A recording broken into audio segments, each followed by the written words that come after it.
Welcome into Rogue Football. I'm your host, Jordan Lugo. Thanks so much for tuning in today. Right now, we have got our Giants 2024 7-round mock draft. Going to take a look at the Giants offseason, kind of how things are shaking up for them, and get into this 7-round mock draft, right? Really appreciate y'all tuning in. If you've been enjoying the content here, please like, subscribe, hit that notification bell. So look, the Giants, they have a good chunk of cap space.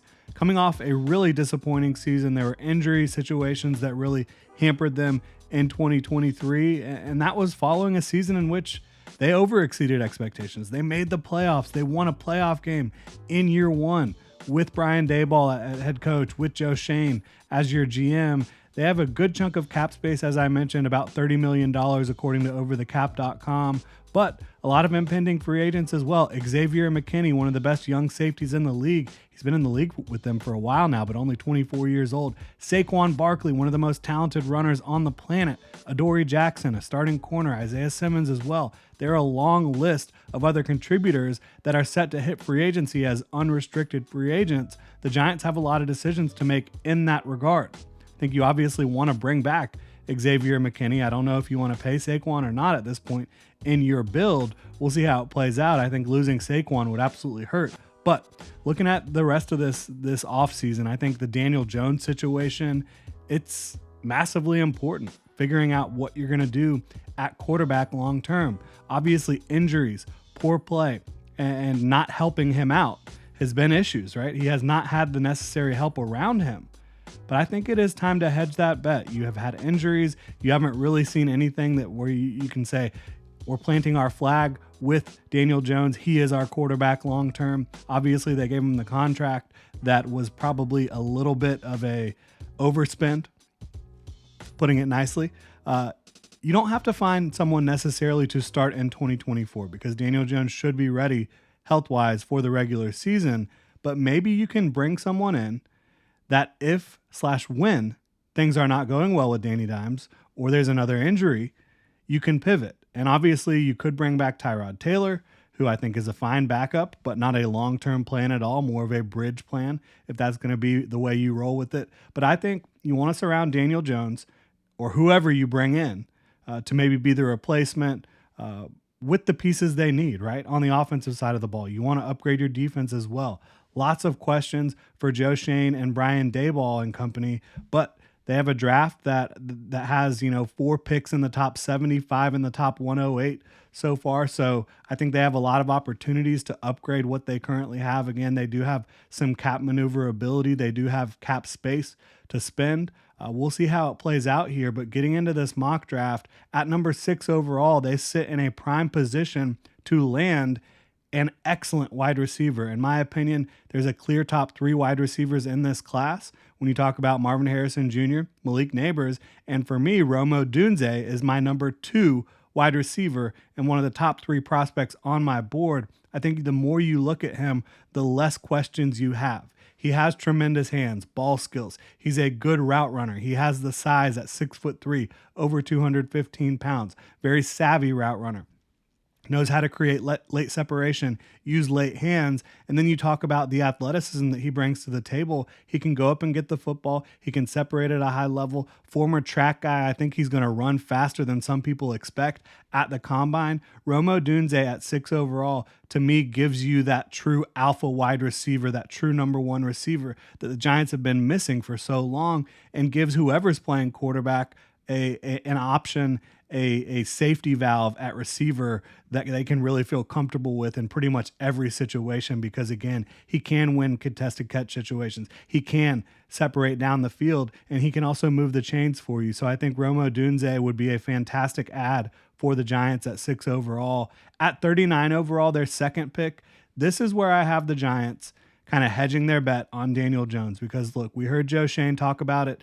They are confident in Daniel Jones still. They feel good moving forward with him, but injuries are mounting, right? You've seen it a lot. You've seen not the greatest play in the world, quite a bit. Yeah, you want to surround him with more talent, but I think this is your opportunity to say, we're going to bring someone in that can be your backup, that can be our backup plan for if you get injured, but also at the same time, not only a backup plan, potentially a long-term plan as well. And for me, that could be quarterback Bo Nix. Who knows where he's going to go? Could he come off the board in the first round? Yes. I think it's more likely that 4 quarterbacks come off the board in the first round, with J.J. McCarthy being the 4th, behind Daniels, behind Caleb Williams and Drake May. And we didn't really talk about the proposition of the Giants potentially trading up from 6 overall to get one of those quarterbacks. I don't think it's going to happen. They've got a lot invested in Daniel Jones for this year. But again, could you hedge your bet there in the second round where you have 2 picks? I think it makes a lot of sense. I think Bo Nix is the type of quarterback that can handle the New York media, a guy that has been through a lot of adversity in his career, a very accurate thrower of the football, also has a good amount of athleticism. He's not ever going to be a run-first quarterback, but he can be a playmaking quarterback with his legs. He's got a lot of creation ability, being able to move outside the pocket, throw on the run, but then also pick up chunks of yardage with his legs when the opportunity presents itself. And I think he's a guy that can hit any throw on the field. Doesn't have like superlative arm strength, but enough arm strength combined with very good accuracy. I think he's a smart quarterback and a guy that can potentially push Daniel Jones in 2024 if things aren't going well for Jones early on, or if there's an injury obviously come in. And I think he can play well for you. And especially now that you have given him a nice wide receiver to throw the football to, you've got some nice complementary pieces. You also want to address the defensive side of the ball, though. I think the pass rush needs more juice. I think Odunze Isaac out of Penn State is a player that's been rising throughout the process, a tremendous base down skill set. So he's going to give you consistent effort against the run. But when you talk about his length, his budding pass rush arsenal, a guy that dominated at the Senior Bowl against guys like Talise Fuaga, against guys like Kingsley Suamataia, out there on the edge, they couldn't touch him because he has such great explosiveness and get off and length. And a guy that I think the ceiling is through the roof. I think that the arrow is firmly pointing up for Odunze Isaac as an edge rusher. To land him at 47 overall, I think is a little bit of a steal. And now you complement Kayvon Thibodeau and the rest of that group, and I think you have a guy that can really be a stalwart for you for a long time. And then at 70 overall, offensive tackle Roger Rosengarten out of Washington, your second Washington player drafted here. He has the requisite length to get the job done at the NFL level. He is very technically refined in his pass sets. He gets his hands high and inside. I think that he's been frankly underrated based off of one game against Michigan. And if you look at what a lot of offensive tackles have done against Michigan, it hasn't been pretty.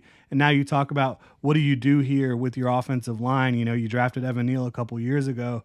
You've got to try to get the best 5 on the field. I think with Andrew Thomas at left tackle, Roger Rosengarten at right tackle, and kick Evan Neal inside to guard where he did play some at Alabama, you're now giving yourself a better opportunity to field a quality starting 5. I think Roger Rosengarten, again, very underrated, technically refined, a better athlete than given credit for, and he's got enough strength to be a stalwart both in the run game and as a pass protector, most importantly, as a pass protector.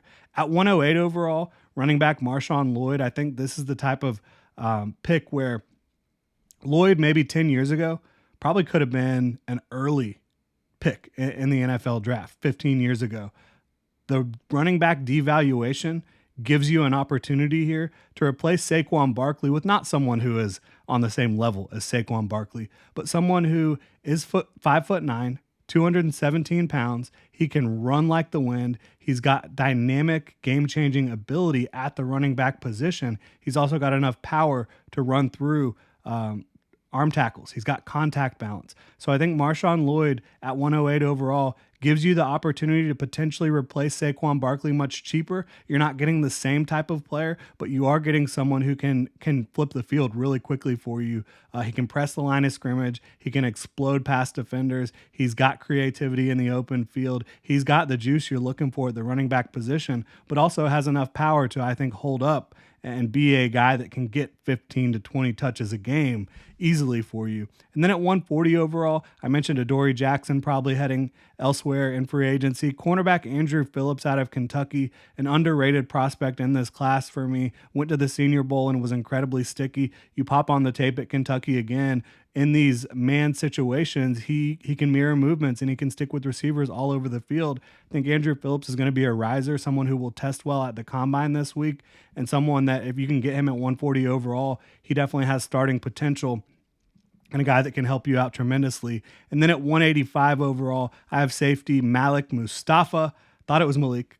Apparently it's Malik. But Malik Mustafa, however you want to say it, this is a safety that 5'9", does not have the size that you're looking for in terms of height, but he has acceptable length at over 30-inch arms. He's 210 pounds. He flies around the football field. He is a spark plug. He is a dynamic Energizer Bunny type of player out there that I think can really upgrade your defense in a variety of ways. I think you can use him as a free safety. You can use him in the box. You can move him around the formation and get a lot of production out of him. And again, brings that type of energy you really want on the defensive side of the ball. To get him that late in the draft would be a coup, in my opinion. And that's kind of how I have this playing out. Obviously, this is just one example of how things could go for the Giants, but I really love the idea of adding Odunze, who is a fantastic wide receiver prospect, a true alpha type wide receiver, in my opinion. And then also getting that backup plan / future plan at quarterback in Bo Nix, somebody who has some creation capacity and accurate arm,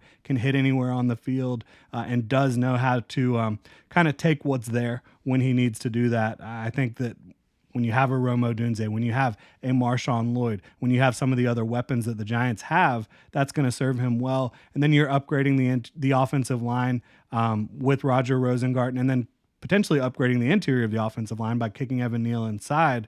So I think you've got a lot of good pieces here to work with, to kind of build around, to try to get this thing back on track with Brian Daboll as your head coach, with Joe Schoen as your general manager, and we'll see how it plays out. There's a lot of different directions this thing could go for the Giants. Really appreciate y'all tuning in, though. If you're a Giants fan, please let me know what you think in the comment section below. And if you enjoyed the content here, please like, subscribe, hit that notification bell. Y'all have a good one.